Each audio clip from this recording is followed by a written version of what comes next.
Et tout de suite, place à l'invité du grand journal de la mi-journée. Nous en parlions dans cette édition à Paris. Des dirigeants politiques du monde entier et des patrons de la tech se retrouvent ce lundi et mardi pour un sommet international sur l'intelligence artificielle. Pour en parler, nous sommes en direct de Marrakech avec M. Tariq Daouda, professeur assistant à la faculté des sciences médicales à l'université Mohamed VI Polytechnique de Ben Gurir. Tariq Daouda, bonjour et merci d'avoir accepté notre invitation. Bonjour, merci pour l'invitation. Alors l'intelligence artificielle est-elle déjà bien installée au Maroc? Quel est l'état des lieux de son évolution dans le royaume? Très bien, ok, excellente question. Tout d'abord, félicitations au rugby marocain. Mais d'accord, donc l'état de l'intelligence artificielle au Maroc. Le Maroc est on va dire que le Maroc est en troisième catégorie. On va dire ça. La première catégorie, c'est les États-Unis. La deuxième catégorie, c'est l'Europe, qui, bien entendu, qui est d'avance sur le Maroc. Et le Maroc fait partie de ces pays qui maintenant commencent à avoir une politique, à penser sérieusement à une politique d'intelligence artificielle. Donc, où est-ce qu'on en est? On en est au développement en fait de l'infrastructure nécessaire pour l'intelligence artificielle. Ça veut dire l'infrastructure hardware, c'est-à-dire il faut du matériel pour l'intelligence artificielle, mais également tout ce qui concerne l'infrastructure, on va dire tout ce qui concerne la formation, parce que la formation en intelligence artificielle c'est quelque chose qui commence au Maroc et je dirais que c'est le cas où on avance le plus vite en termes de formation des étudiants en intelligence artificielle. Ce qui est vraiment excellent à mon avis. Donc, au niveau des startups et des entreprises, on voit qu'au Maroc, il y a un engouement sérieux et très très grand en fait pour l'intelligence artificielle. Donc, il y a une adoption de ces techniques qui dépasse, à mon avis, ce que les gens attendaient. L'adoption est extrêmement rapide. Comment, Monsieur Daouda, comment faire de l'intelligence artificielle un outil de confiance sans aucun doute? Ok, excellente question. La confiance est... j'imagine quand vous parlez de confiance, vous parlez de des technologies comme ce qu'on appelle les LLM, par exemple, ChatGPT, etc.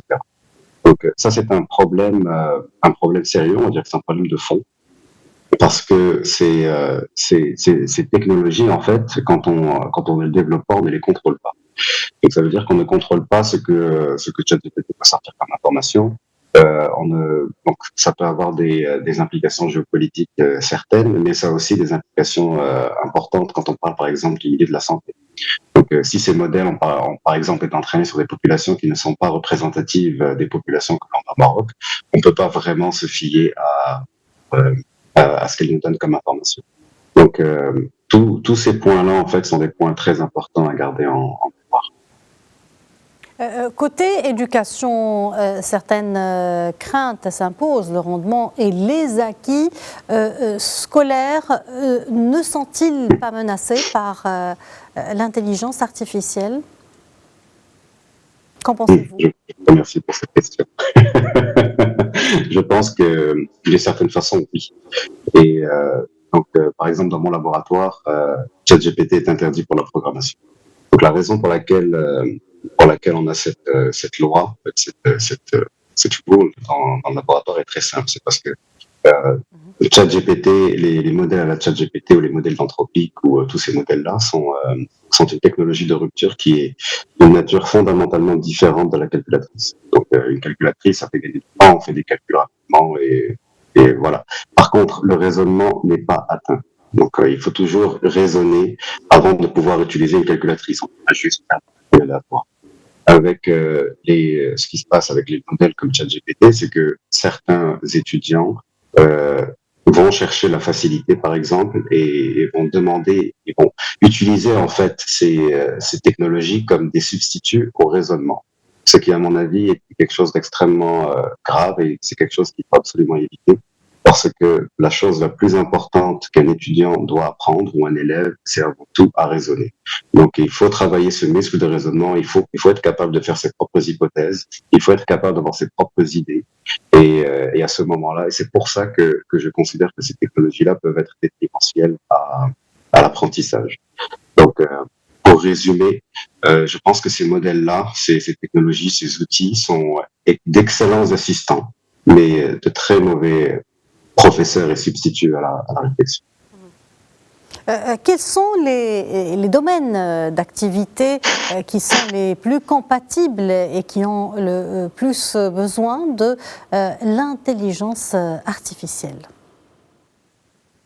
Donc, les besoins, en fait, l'intelligence artificielle est vraiment une technologie de rupture parce que c'est une technologie qui peut s'insérer dans à peu près à tous les niveaux, dans toute chaîne de valeur, en fait. Donc, c'est ça qui en fait vraiment une technologie si importante et pourquoi c'est un des enjeux géopolitiques majeurs.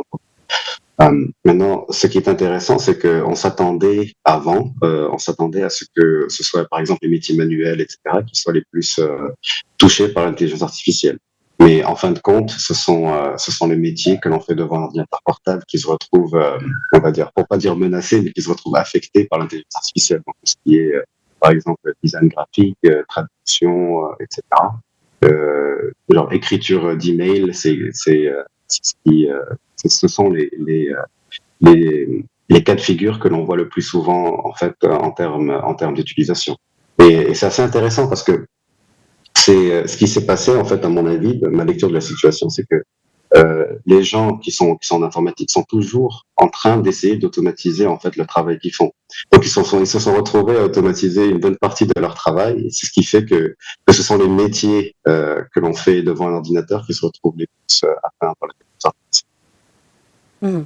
Monsieur Tarek Daouda, je vous remercie pour cet éclairage. Merci d'avoir répondu à nos questions. Et je rappelle que vous êtes professeur assistant à la faculté des sciences médicales. Mohamed VI, merci à vous.